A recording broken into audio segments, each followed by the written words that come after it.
Awaken to hope, awaken to joy, awaken to new beginnings.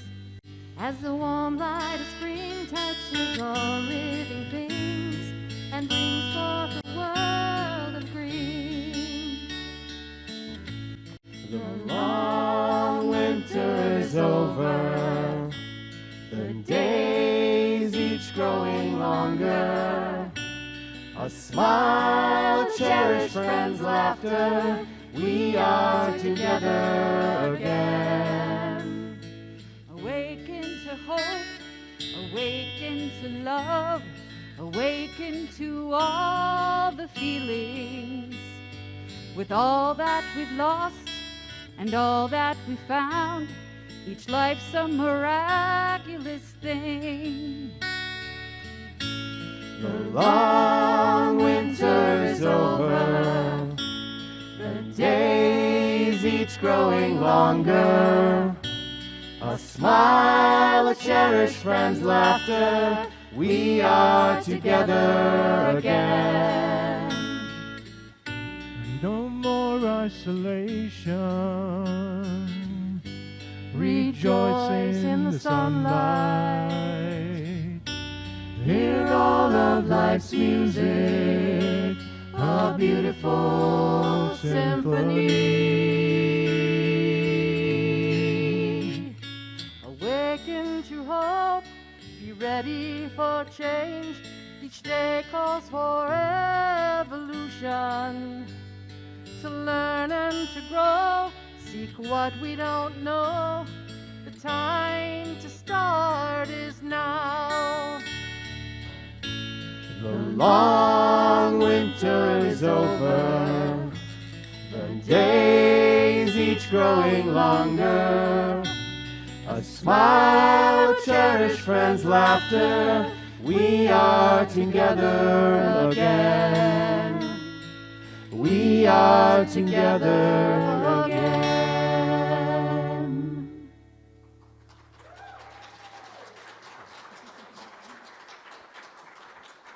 And credits to Natalie for the lyrics and to Daniel for the music of that song, our very first original, and you got to hear the premiere.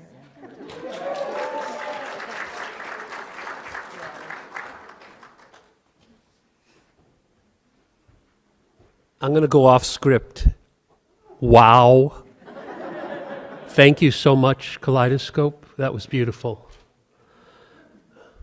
Good morning.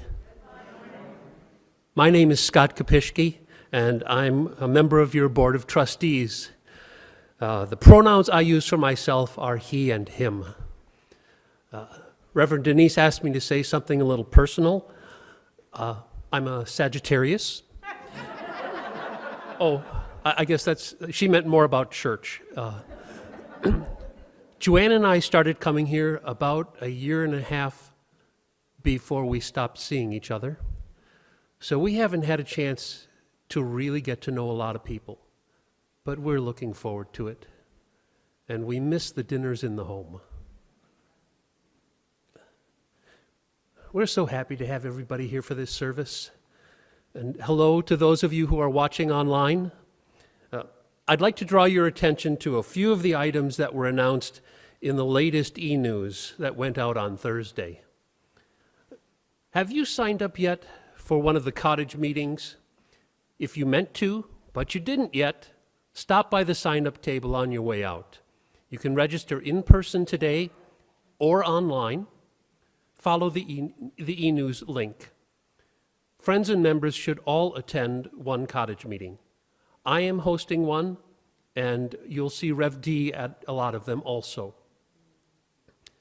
If you're a visitor here, or haven't heard from us after checking your spam folders, or even if you just have a question, please pop us an email and tell us a bit about yourself. If you include your contact information, you'll make it easier for us to get back to you. We would love to hear what you are seeking and thinking. Please email us at visitor@uucw.org. Again, that is VISITOR @uucw.org. And if you're here in person, fill out a visitor form that's included with your order of service. We gather to strengthen one another and to continue to form the beloved community here at UUCW. One way we do that is through connecting and sharing our joys and concerns. This week, we will be collecting joys and concern cards from everyone as another way to hold the complexity of life and pandemic together. Everyone received yellow forms today, and those will be picked up along with the offering later. Please check your e-news for more announcements. One that I'm intrigued by is the new Christian Spirituality for Unitarian Universalists affinity group. Beneath the system of Christianity, there is a well of deeper wisdom that we can draw on to help us more clearly sense our own personal place in the universe, the cosmic or divine order of things. RSVP to Jim Milletta for the first meeting in April. Thank you.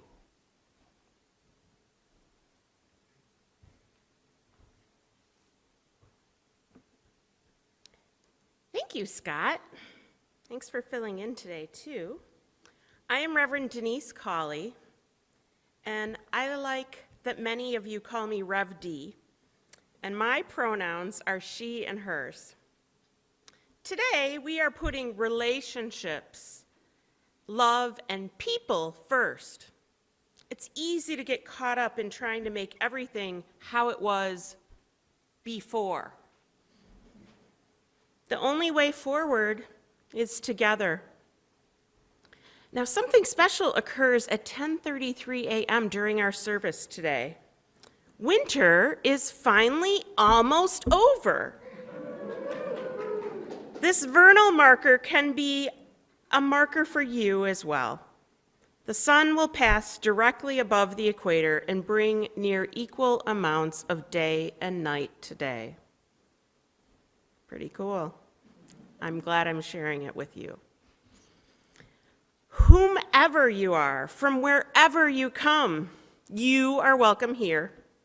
Whomever you love, however you define family, you are welcome. The identities you hold and how you want to be called and the pronouns you choose are welcome and respected here.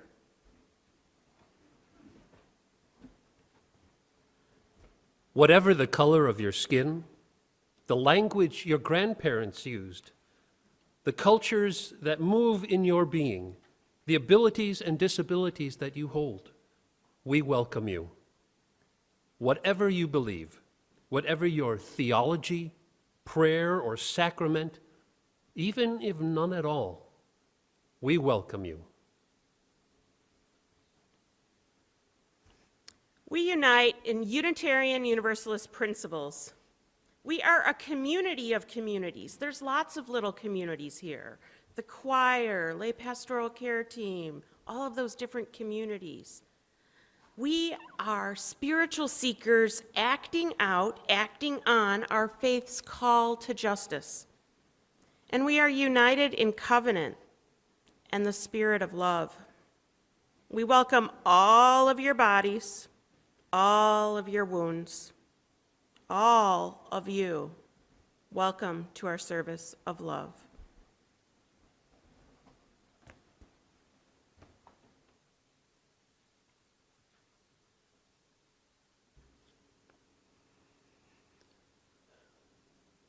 With full hearts, we affirm our relationships with one another.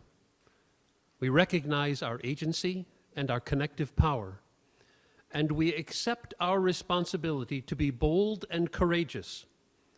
We light this chalice, symbol of all that we are, all that we have done together, and all that we will be as our shared ministry encourages those within and beyond our walls.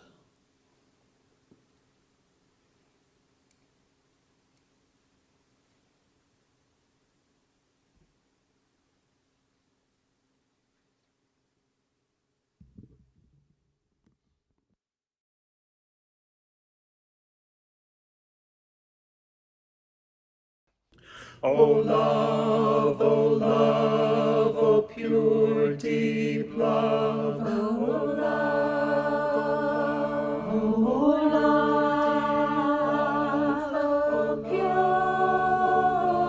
deep love, O pure, deep love, hear me.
Into your stainless,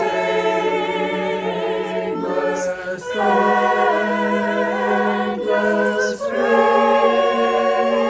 radiance, frail living leaves burn with your brighter than cold stares. Make me your servant.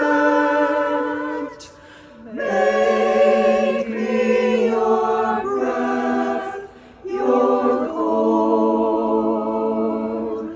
Make me your servant. Oh, make me your servant. Make me your breath. Make me your core.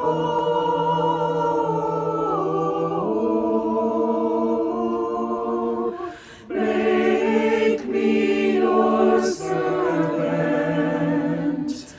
Make me your love, pure, deep love, oh love, oh love, pure, deep love, oh pure, deep love, hear me, hear now, be all love, be all love.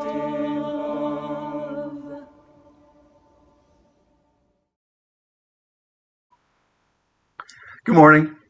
I'm Dave Cicero, Director of Lifespan Religious Education, and my pronouns are he and his. On Sunday mornings, I enjoy introducing ideas that will be explored more deeply throughout the worship service. And folk tales and children's books usually work well because they often have a lesson built into them. Now, I prefer to have a good understanding of something before trying to teach others about it. Probably has something to do with the ideal that I've heard described as becoming the change you want to see in the world, which goes along with a different story that I'll probably share at another time. But today is about how long things take, and I struggle with that, specifically in predicting how much time it'll take to do something. My tendency is to underestimate it, meaning things usually take longer than I figure out.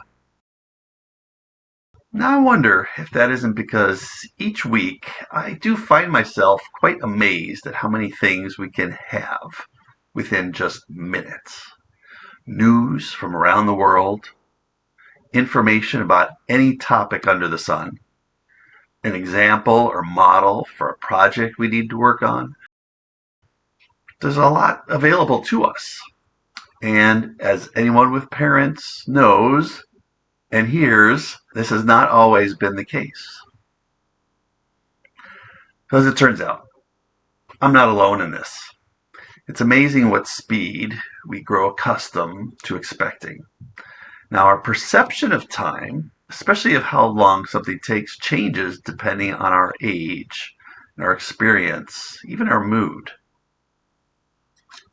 I found a book at the library by Audrey Vernick and Liz Garten Scanlon. 5 minutes. That's a lot of time. No, it's not. Yes, it is. The illustrations by Olivier Talek follow the main character experiencing life's 5-minute chunks with words that go back and forth, from describing a short time that sometimes feel like it'll go by too fast, we'll be ready for you in 5 minutes, to feeling like it may never end. We'll be all done in 5 minutes. Now, when's the last time you've said to yourself, ugh, this is taking forever? And how much time did it really take? Because forever is always longer than that. And how often have you felt like that same length of time is nowhere near long enough to finish or get ready? Oh yeah, that's what I was talking about earlier. I actually get impatient, not so much bored, when things take longer than expected.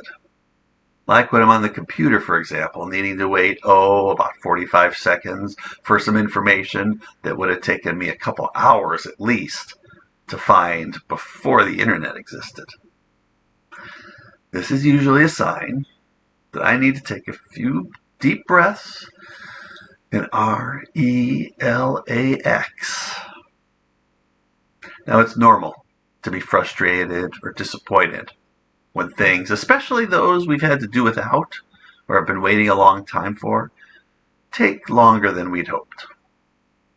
We may really want to jump right in, to fall in love and start a life with that special someone, to gobble up that magnificent feast or special dessert that's been set in front of us, to tear open that new toy and start playing with it before really understanding how it works.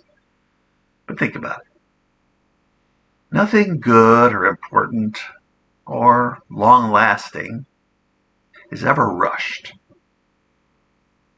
We learn in time to savor things, to enjoy them more mindfully as they unfold and emerge at their own pace. Understanding and accepting that pace, though, is challenging, but in the end, it can help us avoid heartache or heartburn or burnout. And so now we've come to the time in our service when those going to their religious education class will do so. And we wish them well with these words. As you go, may joy surround you. As you go, go in peace. Know our love is with you always. As you go, as you go. As you go, may joy surround you. As you go, go in peace. Know our love is with you always. As you go, as you go. What a great story. As we learn how to do things differently, right now we're having Dave start downstairs with the kids so he can greet everyone, and they're watching the stories downstairs. How many of you remember when C.B. Beale spoke and was our guest preacher this summer? Do any of you, Joyce remembers C.B. Beale? Sean does. Yeah, I see Karen over there. C.B. Beale is a gift. They are an award-winning religious educator. They have a Master's of Divinity. They had considered becoming a UU minister, but it was a lot harder for transgender ministers to get to that point. It's still challenging, but I love when I get to learn from C.B. Beale. And I was telling folks this week, oh, they're the keynote for the regional conference this year. And the regional conference is only like a few hours. It's online, it's so easy. So I was telling people about him, and I came across this blog post that C.B. Beale wrote. And I thought it sounded like some things I've heard a lot lately as people try to figure out how to come together again. And so C.B. writes, yeah, fine, all right. I know your people have been oppressed by mine, and it isn't fair. And it hurts you. But what about is never the right response. What about is never the right response in a discussion about harm, marginalization, or oppression.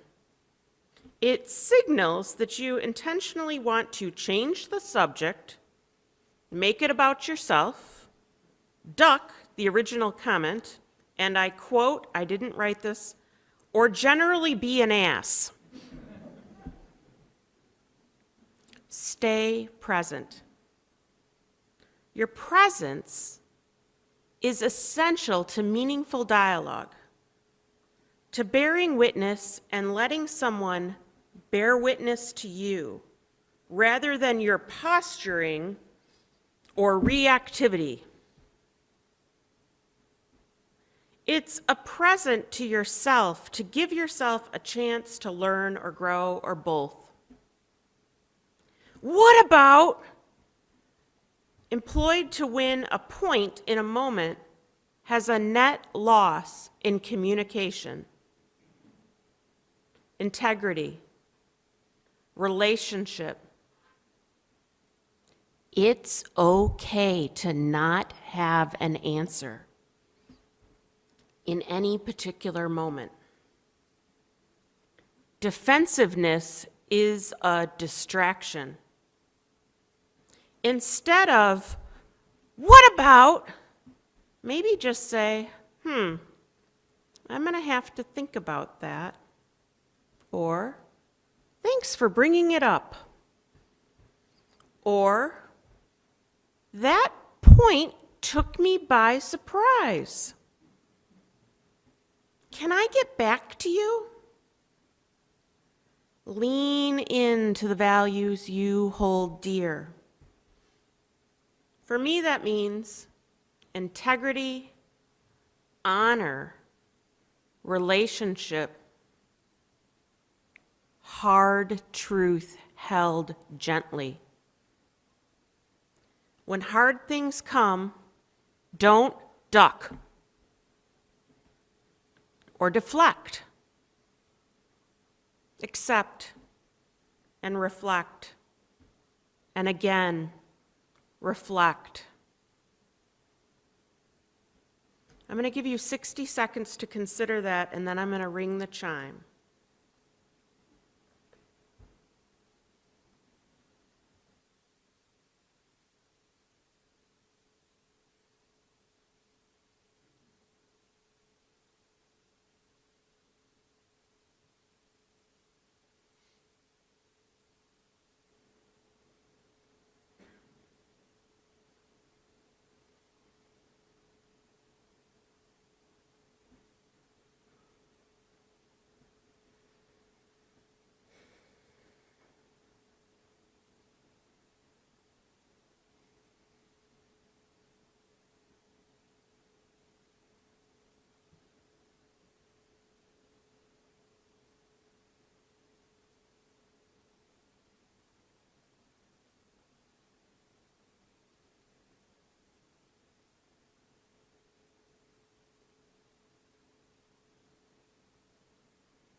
When life is good again, I'll be a better friend, a bigger person when life is good again.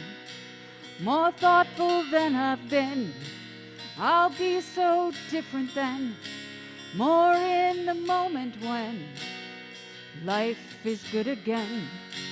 I'll open up my heart and let the whole world in. I'll try to make amends when life is good again. We've been brought to our knees, we've been so at ease, there are no guarantees. But you know life goes on, this too shall pass away. Bring new and different ways, we need to change our ways and right our wrongs. Let's open up our hearts and let the whole world in. Let's try to make amends when life is good again. I'll open up my doors again and hear the message in the wind. Repent of all my sin. Hallelujah. When life is good again, I'll try to be someone on whom you can depend, a helping hand to lend.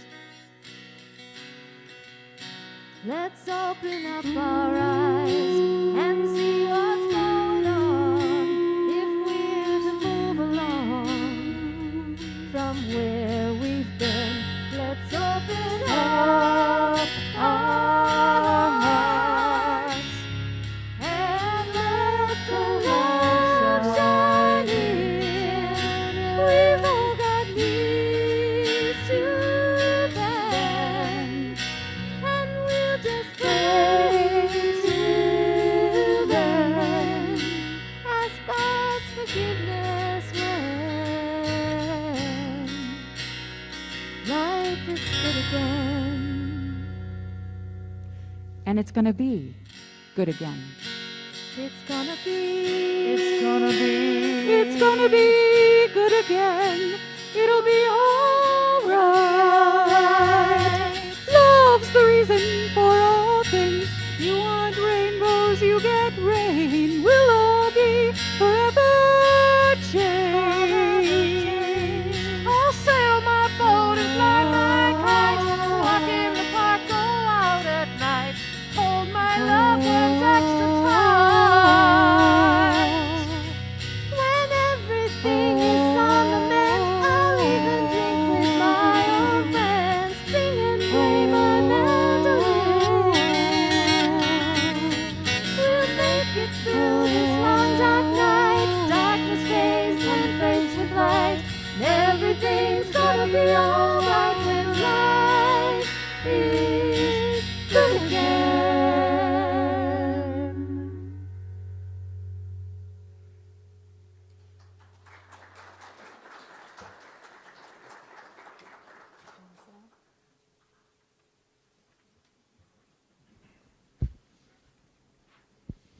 Thank you. That was beautiful. It's a year ago that I gave my first Dolly Parton sermon. Not here, but then they learned it for when I wanted to do a different one here, so that was great. You can see I'm experimenting with how much I can stand, right? For those of you who know I had surgery. I want to tell you a little story about a man named Lee. Lee was wicked smart. He was funny and charming. He had a beautiful wife, and he had a lovely daughter. He could tell you jokes about Walden Pond and pick out a great bottle of wine. He was one of those good guests to have over, you know, kind of charming and makes the party go well. Well, then he and his wife had a big decision they needed to make. And he felt the decision was obvious what they should do. And she felt so hurt that he wasn't listening to her. And they started to bicker. And it went from that kind of friendly, fun bicker that's almost like flirting to like yucky, angry bickering. And things had been so good before that.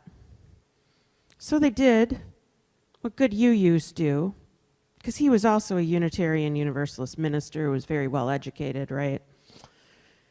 They went to therapy. And the therapist listened, and the wife told her story and how she couldn't believe he wasn't seeing what she was going through. And he used logic, because logic is how we do everything, right? Tells you how you should make a decision. It tells you what you should do. And he made his case to the therapist, almost like she was a judge, right? And she listened, and she nodded. And she said, well, Lee, I can see what's going on here. He got all interested, thinking, she's going to take my side, right? And the wife was kind of weeping. She said, I can see you have a clear decision here. Lee, you can either be right or you can be in relationship. What? What did she just say? You can either be right or you can be in relationship. Now, if you're like me, the first time you heard that, you went, no, I can be both. I can be right and in relationship because I'm right, so I'll be in relationship, right? You can either be right or you can be in relationship. And I can tell you that I come back to this story over and over and over because the moment I start thinking they are doing it all wrong, I'm being right. And then the moment that I reach out and say, hey, can we try that conversation again?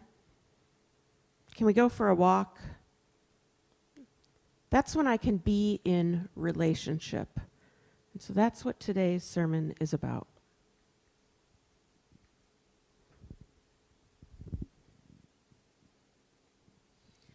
Now, for those of you who don't know it, we have remote camera operators. So I can't walk around too much or I'll leave the camera zone. And then Kelly will be back there and she'll flap her arms and tell me what I'm doing wrong. So camera operator, I plan to sit here for the rest of the time. So that's the question today. Do I want to be right or in relationship? Now, I want you to think about some major changes you may have gone through in your life. Because about 6 to 7 weeks after a major change, we often see that people's abilities to be in relationship can fall apart. If you recall when pandemic lockdown first happened, we thought we'd be inside for a week or two, maybe 2 weeks tops. We napped every day, we worked out, we learned to bake sourdough bread. Some of us figured out how to do online worship and hold our people together. But it all seemed doable because it was only going to be, a few weeks. Somewhere around that 6 to 7 week mark put us at the beginning of May, and we were freaking out. Was this really how it's going to be? Well, for sure we'll get back to it by summer, right? While we're washing our groceries and we're trying not to leave the house and we're sewing masks. Where's Karen and Sharon? Right? I don't know about you, but for me, I was getting angry. I felt upset about all I was missing. I didn't want to skip trips or graduations. I sure didn't want to be in the house anymore. Now, when a minister leaves, it all seems fine for about the first 6 to 7 weeks. We enjoy the changes. We realize we are okay. For us, our first 7 weeks here at church took us to a point where we were still not in person. In fact, when we heard about the minister leaving, right, we were starting to see each other again. And then we weren't in person. And even that, we thought, what, a week or two? Right? This Omicron thing is going to go fast. We'll be back. And so at this church, that took us to when we were supposed to come back in person, right? And then we had COVID amongst the staff. People were exposed or they got it, and we didn't have enough people to carry out service. But even that, we were like, okay, we got it. It's just a week, right? We got it. So we issued memos and plans. We made PowerPoints. We wrote more emails, right? We dealt with the fact that COVID popped up, and it was a rude reminder that COVID's not done. Now, you can think of these same steps if you've had a major death in your family or friends. The other thing that potentially happens to a congregation or a family, because we're all systems, is that we try to get more focused on speed and filling all the holes. Often, in a family, I can think of amongst when my grandpa died and my mom's siblings, because she has a lot of them, so you can watch each behavior, right? There's the one that blows up. There's the one that just can't do anything. There's the one that acted like nothing happened, right? There's the one that is over-functioning. They are like making lists. They're selling the place. They're getting rid of the clothes. They're like, and the rest of them are like, whoa, slow down, right? Well, at a congregation, we do the exact same things. What is the fastest path back to before? The feelings and feeling together, that's not happening. No, we lash out. We write another email. I will write an email, and it will be all straight. Everyone will get it, and they will understand, because I have written the authoritative email. It's a long email. In any family or job or system that's stressed, we often see people trying to force solutions. We might see people trying to prevent others from communicating or telling them that their upset isn't real or appropriate. We insist on one right way forward.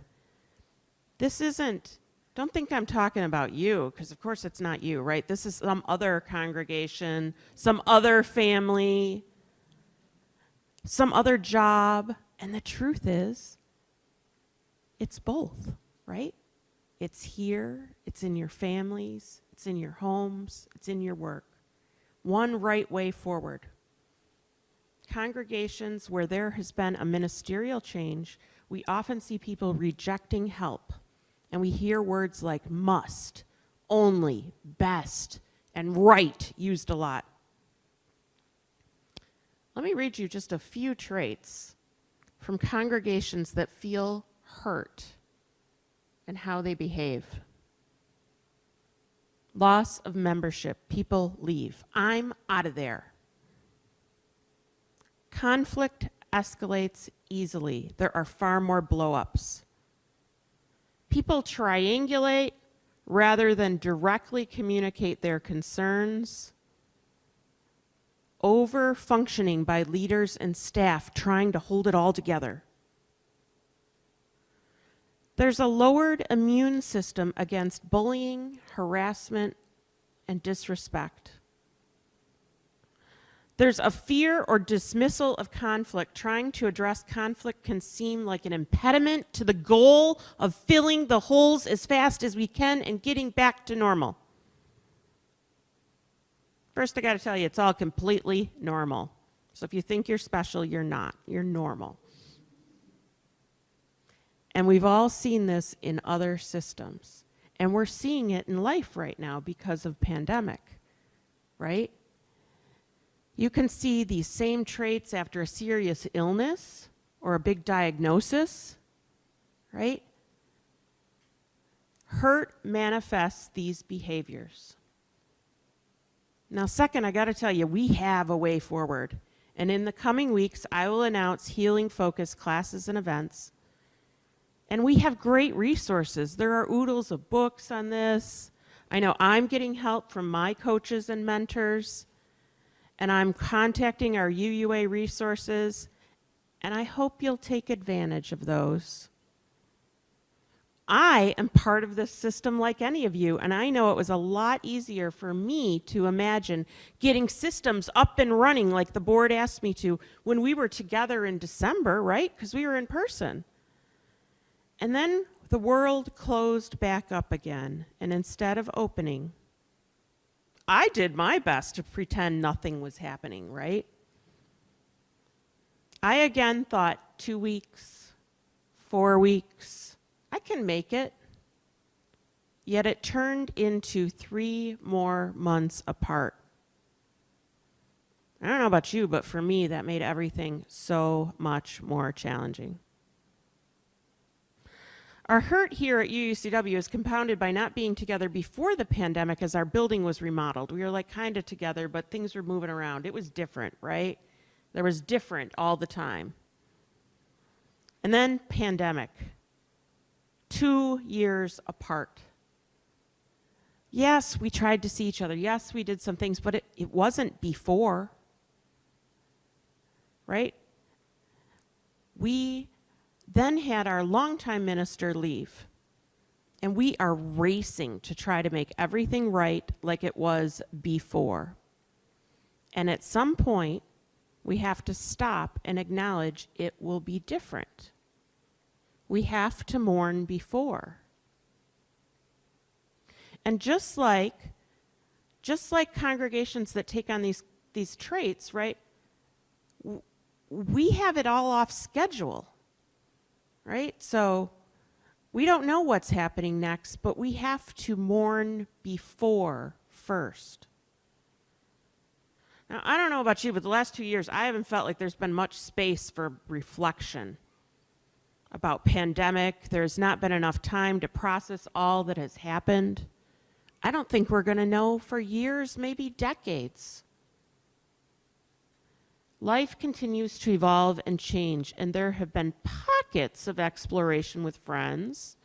Maybe you've gotten to take a trip, right? Maybe you've gotten to get together with some friends and family.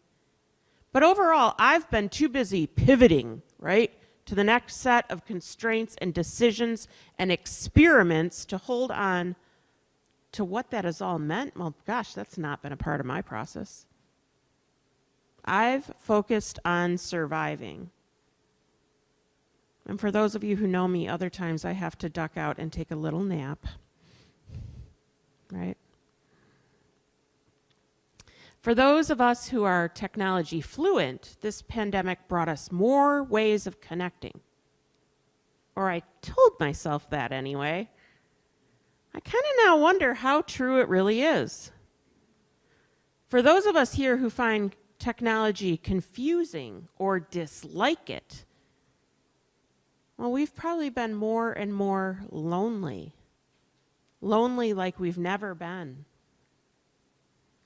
Yet I have to ask myself, am I actually more connected or less?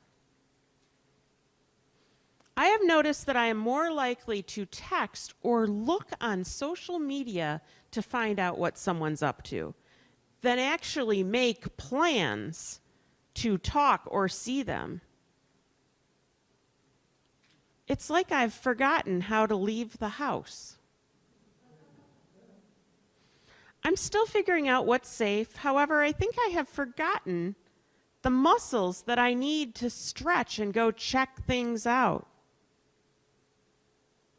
The other day, someone posted something about something happening at the Domes, which is really close to where I live.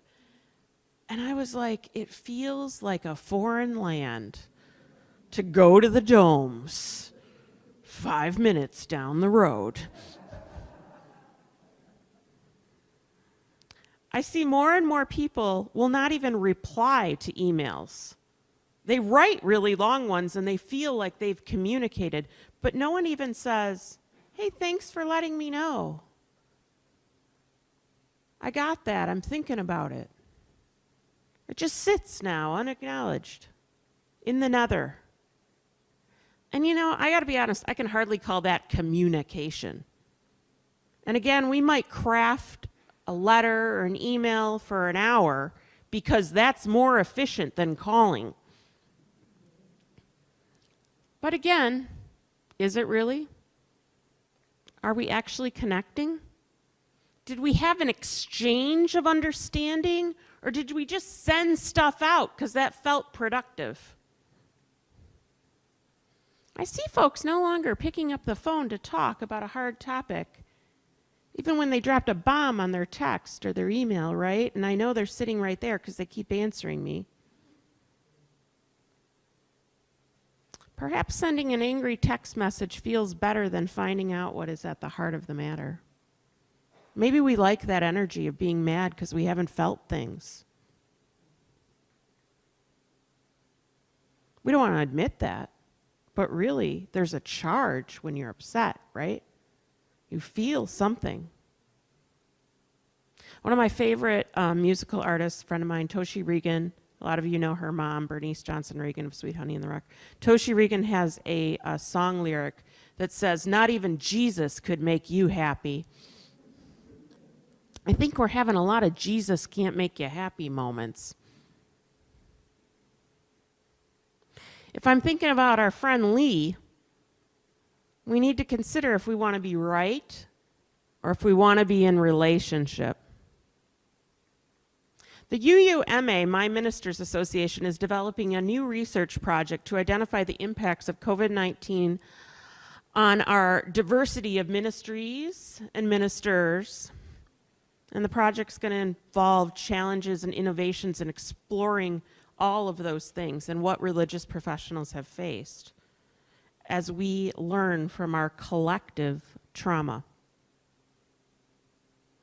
So we're hoping that we'll find those out-of-the-box things that came up, because there's good, right?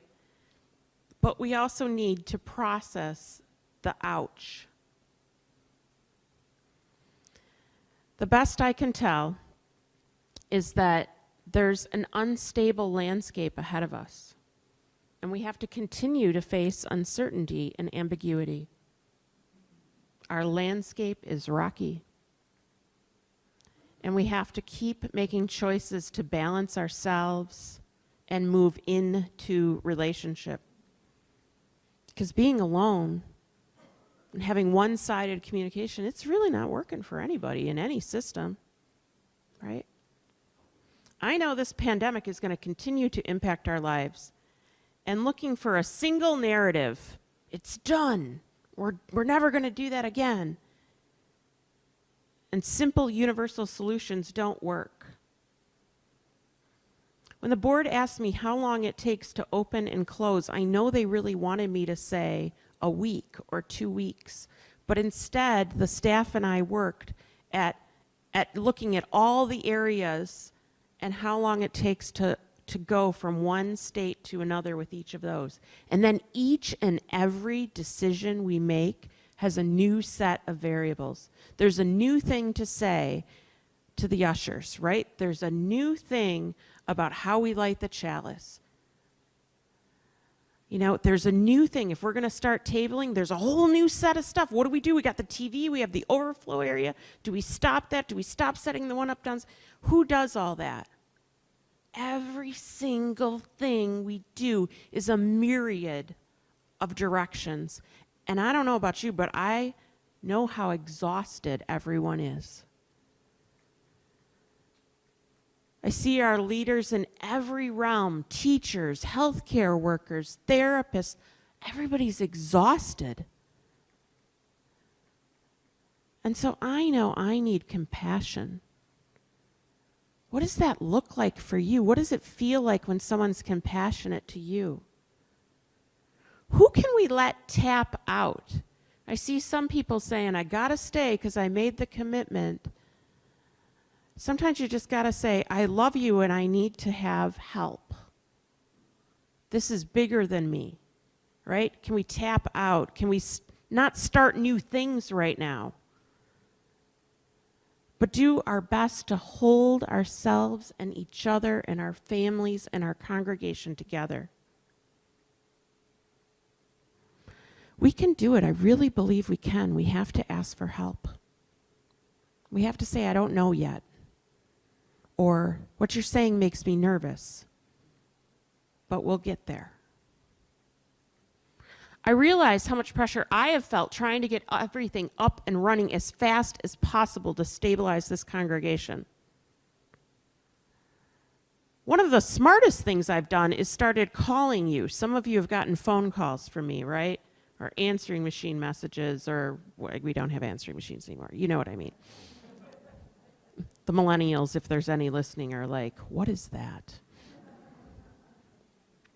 So I'm working my way down the list, calling people. Some of you are asking to talk to me. People who've had pastoral care know and have been in relationship, right? There's almost like I showed you in those stewardship slides, and you're seeing them as you go to cottage meetings, how much pastoral care has been done in this congregation, right? And how big it's been. If you didn't do that, you had a different connection to the congregation. It's just how it is, right? But I know that it's not working for me to pretend that pandemic isn't happening or that it's not a barrier, and that I too have gone too fast, and I have been one of those staff that overfunctioned, trying to get things back to before for you. So I'm telling you right now, my new focus, my new mantra is to be in relationship. And I hope you will be in relationship with me and with each other. Pretending or hoping or moving as fast as possible is not working.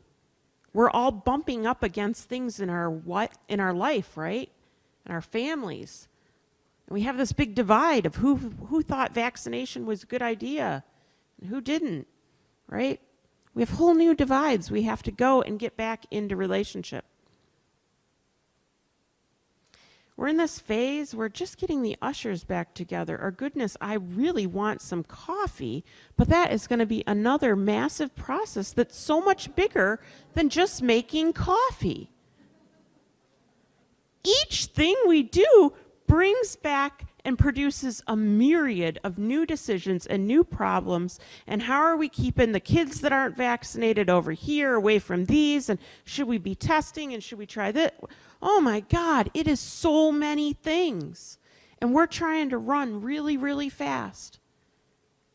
We keep thinking, well, it'll be like it was before, but it's not. I can't even walk around to preach because then I'll be off camera and people at home won't see me. I can't walk around the aisles and look at you right now. If we do, we'll have to make a big wide camera angle, and some of it won't be on camera. So that's another decision we make. And we're all making those decisions in our lives. Do I get that procedure done at the doctor? Do I stay home? Do I go and buy that thing? Do I wear a mask? Do I not wear a mask? Do I think they're vaccinated? Are they not? I don't know. It's a lot of stuff. So I know I want to learn with you and live with you through the third year of global pandemic. And ideally, we need to make space to rest, to acknowledge the traumas we have experienced, to listen to the sadness. We may just notice that it's just below the surface. Anxiety causes us to turn away from people we otherwise cared about, to write them off. They have all changed and they're dumb now. I've thought it, right? Don't tell me you haven't had thoughts like that. I can't believe. Believe it, honey. Go find out more. about that? I'm really having a hard time imagining. Can you say more? Can you say more about that? We see cutoff a lot during stress. All right, we're not talking about that anymore.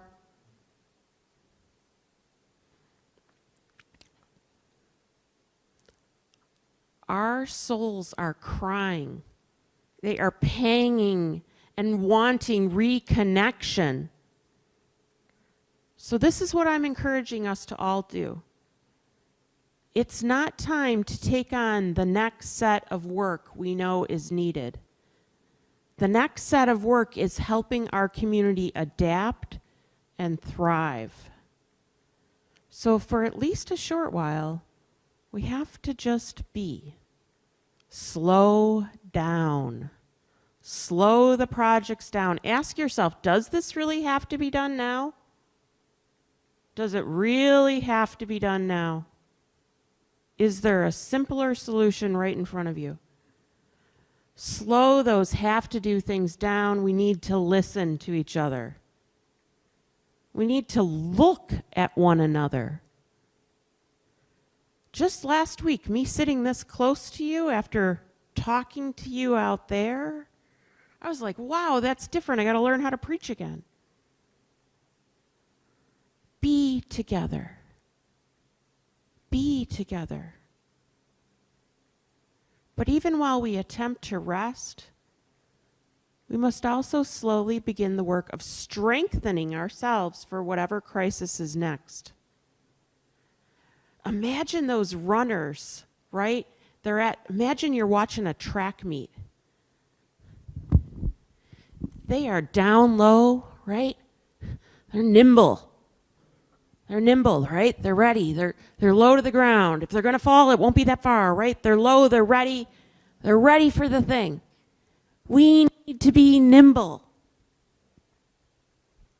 We're strengthening ourselves for whatever crisis is next, because although spring is coming, and the birds and the flowers and warmer weather are coming, it is inevitable that new challenges are going to emerge. And we need to be in relationship to get there. So many folks express a desire for spiritual strengthening, for deeper connection, for the creation of some semblance of safety in a world that seems bent on seeing how far we can bend before we are ready to break. So as we come back together, we have to prioritize what is essential work. And I know for me, that means being in relationship and getting us together, talking to each other. We can talk on Zoom too, but we got to be together. We can't have all these one-way things. Or nothing. We can't have that either. We got to have some somethings. So in community, we have to prioritize things like raising children that have the skill to understand what their unique gifts are, and that they're equipped to survive and thrive in an ever more changing world. And as we enter this next phase of pandemic with different concerns, we know some are still not ready to be here and enter this space. And we have others who have moved away, or for whatever reason it's not convenient to be here, and we want to keep including them too. So that's a whole new thing. Some have been ready to return and shed their mask for quite some time, and they're even mad that we didn't do it sooner. They could get vaccinated, and the rest of the kids, never mind, right? We did this because we're a special community where we bring together people who are at high risk and little kids, and that's what makes congregations so darn awesome. So I want to offer you a reminder of what Unitarian Universalism isn't. Unitarian Universalism is not a believe whatever you want faith. That line is only about if you decide to believe in God or not. And so how many of you identify as humanists?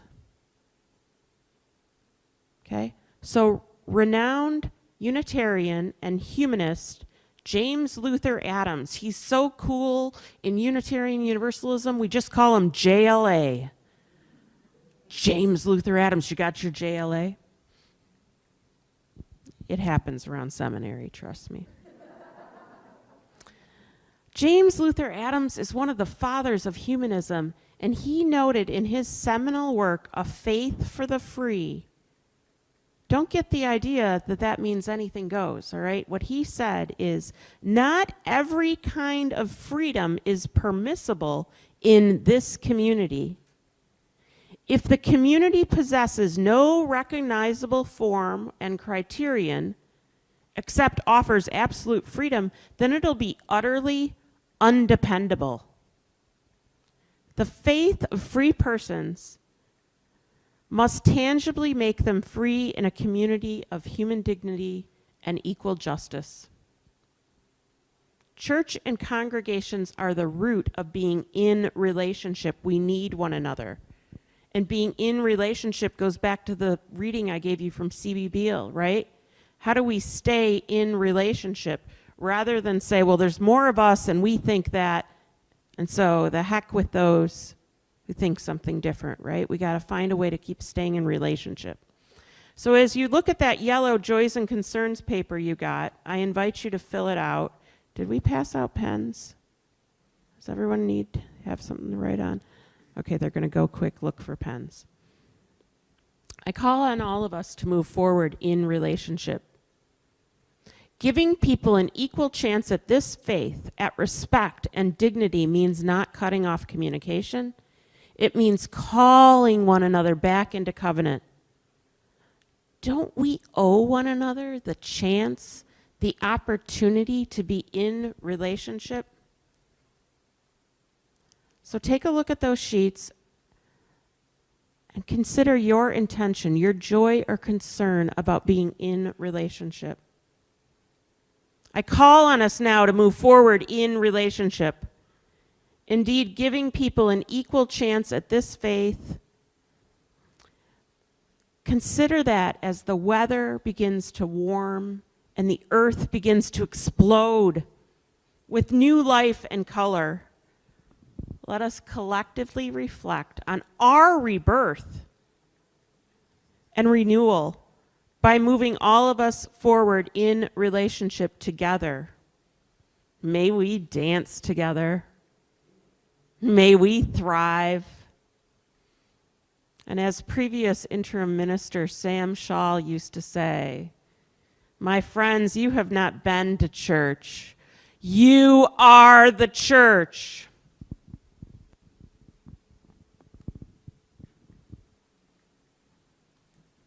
I just want to follow up on something Rev D said because we haven't had a chance to make it official, but keep in mind that there are members of the interim search team that will be available to discuss the interim search, because that is one of the challenges that we're facing that does have some prioritization aspects to it and a very tight timeline. So Jeannie Baker, Dave File, myself, Kathy Bradshaw, and our board representative Ahmad. Where are you, Ahmad? Kathy's on Zoom, but we are present, so if you have questions about the ministerial interim search committee process, please feel free to be in relationship with us and ask us questions about that.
As each of you has heard on so many Sundays, our Split the Plate program is one that reaches forth with generosity and with caring. Every month, we as UUCW members and friends give half of all undesignated offering to a nonprofit local organization. Why? Well, because it helps each of us to live out our Unitarian Universalist values. Your Split the Plate committee has chosen Voces de la Frontera to be our March recipient. Voces is the only immigrant rights advocacy group in our state. Its services in reaching out to members in the Hispanic community include ESL classes, citizenship classes, which you will learn about in the following video. In addition, there are low-cost legal clinics and workers' rights resources, and also a program that is entitled Youth Empowered in the Struggle, which is the multi-ethnic youth arm of Voces de la Frontera, with chapters in Milwaukee Public Schools and area colleges. To support Voces this month, please go to UUCW, click on the Donate tab, and then select Split the Plate, or you can also text or mail in your donations. Here is the information. I and your committee at church thank you today for your caring support of Voces de la Frontera and your faith community.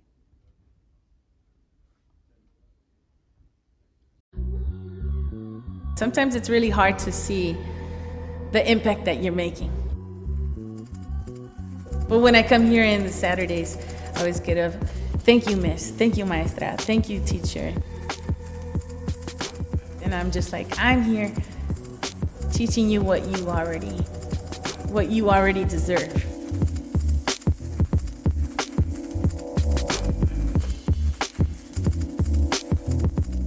This is probably going to be one of the first times that I see 3 of my students become citizens.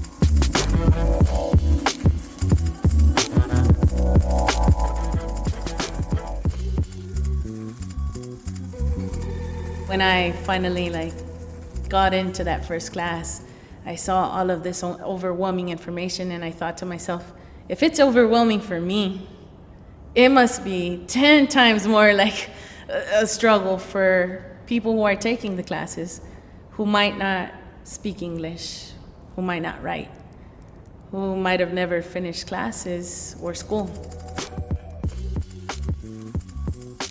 It's an open environment. Everybody's in a different level. Some people might not speak English, some people might not write English, but they're here. And at the end, they're gonna make it. You know?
Thank you for coming together with us today.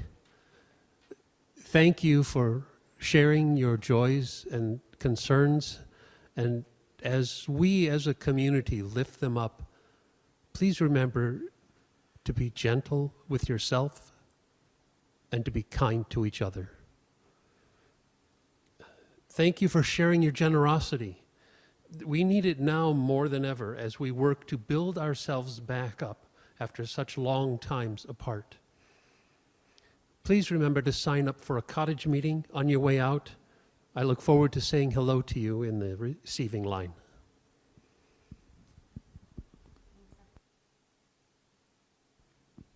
Thanks, everyone. Thanks, everyone who put the service together. Thanks, Miles and Kelly and Kaleidoscope, and Vicki and Dave and Ruben. Thanks, Scott. Thanks for the board. Thanks for all the people gathered here.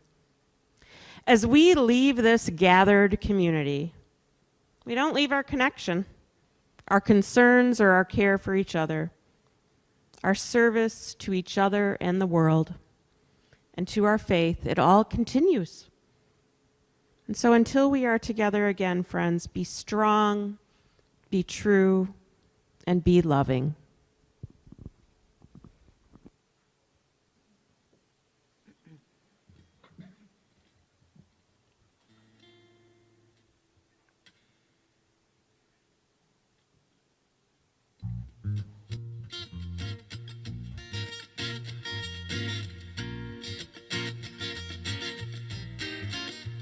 I need some change. I can't believe it. I need some change that I can feel. I won't give up and I won't give in. I need some change that's real. I need some peace. Don't want the killing. I need some peace that I can feel. I won't give up and I won't give in. I need some peace that's real. I need some power to build my future. I need some power that I can feel. I won't give up and I won't give in. I need some power that's real.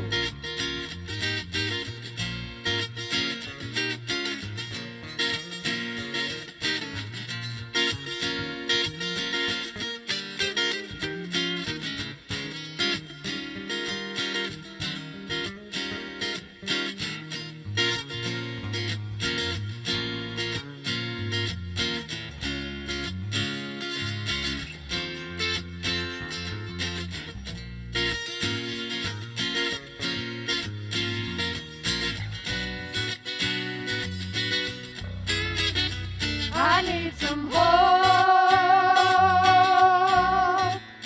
to keep me going. I need some hope that I can feel.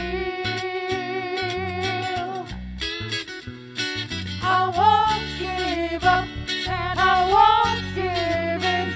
I need some hope that's real. I need some justice. I'm tired of waiting. I need some justice that I can feel. I won't give up and I won't give in.